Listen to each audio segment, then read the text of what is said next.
Welcome to our study channel MS IPS study में आप सबों का स्वागत है। आज हम लोग देखेंगे चैप्टर 5 जो बायोलॉजी का 10th क्लास का है। उसमें एक इम्पॉर्टेंट प्रश्न है न्यूरॉन यानी तंत्रिका कोशिका या न्यूरॉन भी इसको कहा जाता है। इसके बारे में हम लोग आज फुल स्टडी करेंगे, इसके स्ट्रक्चर्स के बारे में और इसके टाइप्स के बारे में और इसके फंक्शन के बारे में। Understand to all of you.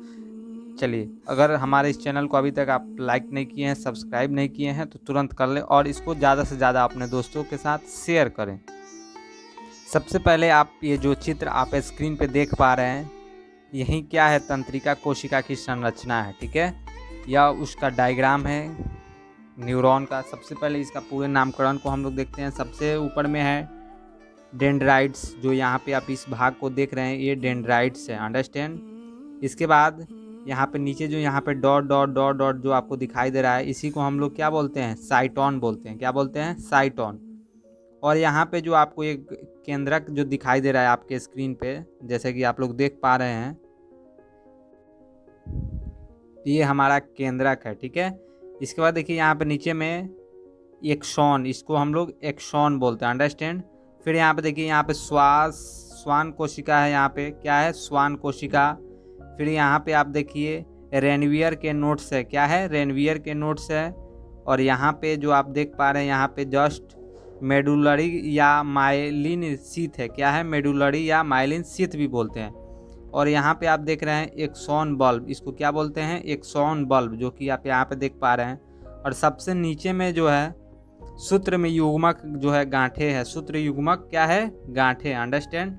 चलिए अब हम लोग आगे इसको फुल स्टडी करते हैं अच्छे तरीके से। चलिए, सबसे पहले हम लोग देखेंगे तंत्रिका कोशिका या न्यूरॉन के बारे में, जो कि आप पहले ही जान चुके हैं। उसके हम लोग डायग्राम देखे हैं। देखिए, प्रत्येक न्यूरॉन में एक ताराकार होता है। क्या? स्टार शेप्ड होते हैं, जो कि चित्र में हम लोग पूरे डिटेल्स हम बताएं आप लोगों को। प्रत्येक न्यूरॉन में जो है एक ताराकार होता है, जो कोशिकाएं सेल बॉडी का होता है। क्या है? उसकी कोशिकाएं जो है काय होता है, जिसको हम लोग इंग्लिश में सेल बॉडी बोलते हैं, जिसे हम लोग साइटोन कहते हैं। क्या कहते हैं? साइटोन कहते हैं। अब देखिए, साइटोन में कोशिका द्रव्य तथा एक बड़ा न्यूक्लियस होता है। क्या होता है? कोशिका द्रव्य में एक बड़ा क्या होता है, न्यूक्लियस होता है। अब देखिए, कोशिका द्रव्य में अनेक निश्चल कणिकाएं होती है, उसमें अनेक निश्चल कणिकाएं पाई जाती है, उसमें होती है। साइटोन से अनेक पतले तंतु या प्रवर्धन निकले होते हैं। क्या निकले होते हैं? साइटोन से जो है अनेक पतले तंतु और उसके जो है प्रवर्धन जो है वो निकले होते हैं, ठीक है। अब देखिए, यहाँ पे नीचे हम लोग देखते हैं, इन तंतुओं में से एक जो है और जो अन्य की उपेक्षा बहुत लंबा होता है, अक्ष या एक्सॉन कहलाता है। क्या कहलाता है? जो अन्य की उपेक्षा बहुत लंबा होता है, मतलब दूसरे का अपेक्षा बहुत लंबा होता है, इसको हम लोग अक्ष या एक्सॉन कहते हैं, ठीक है। अब देखिए, एक्सॉन में कोशिका द्रव्य भरे होते हैं। क्या भरे होते हैं? कोशिका द्रव्य भरे होते हैं। इंपॉर्टेंट क्वेश्चन है आपके एग्जाम के दृष्टिकोण से, ऑब्जेक्टिव क्वेश्चंस में आपके आ सकता है कि एक्सॉन में क्या भरे होते हैं, तो उसमें कोशिका द्रव्य भरे होते हैं। अब देखिए, एक्सॉन के अतिरिक्त अन्य प्रवर्धन जो सामान्यतः छोटे शाखित होते हैं, क्या होते हैं, जो सामान्यतः छोटे और शाखित होते हैं। ओके माय डियर स्टूडेंट, इसको हम लोग डेंड्राइट्स कहते हैं। क्या कहते हैं? डेंड्राइट्स कहते हैं। अब देखिए, डेंड्राइट्स का एक स्वतंत्र जो सिरा है शाखित होता है। क्या होता है? उसका स्वतंत्र जो सिरा होता है शाखित होता है। अब देखिए, डेंड्राइट्स विभिन्न प्रकार की संवेदनाओं को संवेदी अंगों जैसे कान, नाक, जीभ आदि से ग्रहण कर साइटोन को पहुंचाने का जो है कार्य करता है। अंडरस्टैंड। अब देखिए, फिर से एक बार हम आप लोगों को समझा दें, डेंड्राइट्स जो है विभिन्न प्रकार की संवेदनाओं को संवेदी अंगों जैसे कान हो गया, नाक हो गया, जीभ हो गया आदि से ग्रहण कर साइटोन को पहुंचाने का वर्क करता है। Understand to all of you. अब देखिए, साइटोन में जो संवेदना विद्युत आवेग में परिवर्तन हो जाता है। किस आवेग में परिवर्तन हो जाता है? तो विद्युत आवेग में परिवर्तित हो जाता है। फिर जो है एक्सॉन के द्वारा तंत्रिका आवेग आगे की ओर बढ़ता है। क्या होता है? एक्सॉन के द्वारा तंत्रिका आवेग आगे की ओर बढ़ता है, अर्थात आवेग का जो चालन होता है साइटोन से दूर होता है, ठीक है। जबकि डेंड्राइट संवेदना को साइटोन की ओर ले जाते हैं। जबकि क्या होता है, डेंड्राइट जो है संवेदना की ओर साइटोन की ओर ले जाते हैं, ठीक है दोस्तों। इसके बाद देखिए, एक्सॉन अपने अंतिम छोर पर स्वयं जो है शाखित हो जाते हैं। Okay my dear students.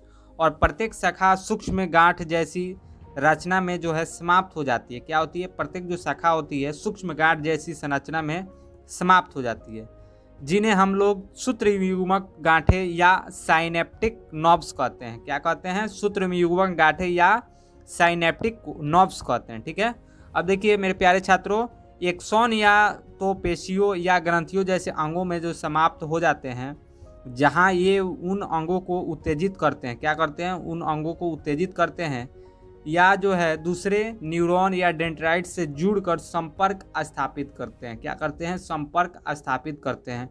इस स्थान को हम लोग सिनैप्स कहते हैं। क्या कहते हैं? सिनैप्स कहते हैं। इसी स्थान पर जो है एक्सॉन की स्वतंत्र शाखाएं एक प्रकार का रासायनिक पदार्थ, जो कि स्वतंत्र शाखाएं जो होता है एक प्रकार का क्या का रासायनिक पदार्थ क्या करती है? एसिटाइकोलिन जो है स्रावित करती है। अंडरस्टैंड? एसिटाइल जो कोलिन है उसको स्रावित करती है, जो तंत्रिका आवेग और एक्सॉन से तंत्रिका आवेग क्या करता है? को एक्सॉन से दूसरे न्यूरॉन की डेंड्राइट्स में पहुंचाती है। कहाँ पहुंचाती है मेरे प्यारे छात्रों? तो एक्सॉन से दूसरे न्यूरॉन की जो है डेंड्राइट्स है उसमें पहुंचाती है। Understand to all of you? चलिए अब देखिए यहाँ पे एक्सन के चारों तरफ जो है श्वेत चर्बीदार पदार्थ का एक आवरण होता है। क्या होता है? एक्सॉन के चारों तरफ जो है एक श्वेत चर्बीदार पदार्थ का एक आवरण होता है, जिसे हम लोग मेडुलरी या माइलिन शीथ कहते हैं। क्या कहते हैं? मेडुलरी या माइलिन शीथ कहते हैं। अब देखिए माइलिन शीथ कुछ कुछ दूरी पर नहीं पाए जाते, कुछ कुछ दूरी पर नहीं पाए जाते। वे जगह जहाँ माइलिन शीथ नहीं होते हैं, वे जगह जो माइलिन शीथ नहीं होते हैं रेनवियर के नोड कहलाते हैं। क्या कहलाते हैं? रेनवियर के नोड कहलाते हैं। अब देखिए दो नोड्स के बीच जो के भाग को इंटर नोड कहते हैं। क्या कहते हैं? दो नोड्स के बीच के भाग को इंटर नोड्स कहते हैं। अब देखिए आगे, जो माइलिन शीथ के ऊपर एक पतली सी झिल्ली होती है, जिसे हम लोग न्यूरिलेमा कहते हैं। क्या कहते हैं? न्यूरिलेमा। अब देखिए न्यूरिलेमा के अंदर जो है कोशिका द्रव में कहीं कहीं केंद्रक पाया जाता है। उसके अंदर जो है न्यूरिलेमा के अंदर कोशिका द्रव में कहीं कहीं केंद्रक पाया जाता है। इस तरह न्यूरिलेमा चपटी तथा लंबवत कोशिकाओं की जो है बनी होती है। इन कोशिकाओं को हम लोग श्वान कोशिका कहते हैं। क्या कहते हैं? इन कोशिकाओं को हम लोग प्यारे छात्रों श्वान कोशिका कहते हैं। अब देखिए ये कोशिकाएं एक्सॉन के ऊपर एक झिल्लीदार आवरण के रूप में रेनवियर के नोड्स तथा, अब देखिए फिर से एक बार और अच्छे से समझा दे, ये कोशिका एक्सॉन के ऊपर एक झिल्लीदार आवरण के रूप में रेनवियर नोड्स तथा इंटर नोड्स को पूर्ण रूप से ढके रहती है। ठीक है, अब देखिए जब एक्सॉन बहुत लंबा होता है तो वह तंत्रिका तंतु कहलाता है। क्या कहलाता है? तंत्रिका तंतु कहलाता है। तथा कई तंत्रिका तंतु के मिलने का तंत्रिका बनता है। क्या बनता है? कई तंत्रिका तंतुओं को मिलने से वो एक तंत्रिका बनता है। चलिए हम लोग इसके बारे में जाने। और एक और चीज़ मैं बता दूं आप लोगों को, ये जो तंत्रिका कोशिका होती है हमारे शरीर की सबसे लंबी कोशिका होती है। अंडरस्टैंड? ये हमारे शरीर की जो सबसे लंबी कोशिका होती है, लगभग ये 1 मीटर की होती है। अंडरस्टैंड? लगभग ये 1 मीटर की होती है। चलिए थैंक यू, फिर हम लोग मिलेंगे कोई नए वीडियो के साथ। तब तक के लिए बाय बाय। अगर आप मेरे चैनल को सब्सक्राइब नहीं किए हो, सब्सक्राइब कर लें और अपने फ्रेंड्स, रिलेटिव, दोस्तों के साथ ज़्यादा से ज़्यादा शेयर करें।